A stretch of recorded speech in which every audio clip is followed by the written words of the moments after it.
السلام عليكم. السلام ورحمه الله وبركاته. ازي حضرتك يا باشا؟ عامل ايه؟ ازيك يا كبير، اخبارك ايه؟ حبيبي الله يكرمك. هستأذنك معلش، عايز بمبرزايه مقاس 3. لا 3 خلصان والله، في مقاس 5 اللي موجود. لا 5 اعمل بقى ايه؟ بيلبس 3 اديله 5. معلش بقى. حبيبي شكرا. العفو يا كبير.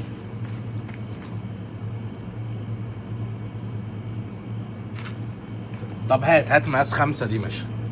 حاضر، لحظه حاضر. اتفضل.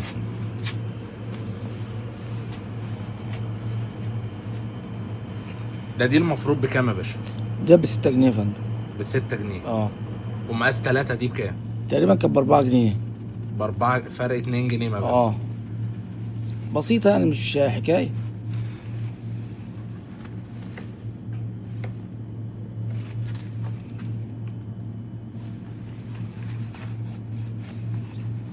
مش بتعمل ايه يا بيه؟ طب ما انت كده هتبوظها، بتعمل ايه؟ ايه ده؟ بص يا باشا، صلي بينا على النبي عليه الصلاه والسلام. انت شغل دماغك كده. انا تمام. مثلا خدت دي اهي ب 4 جنيه.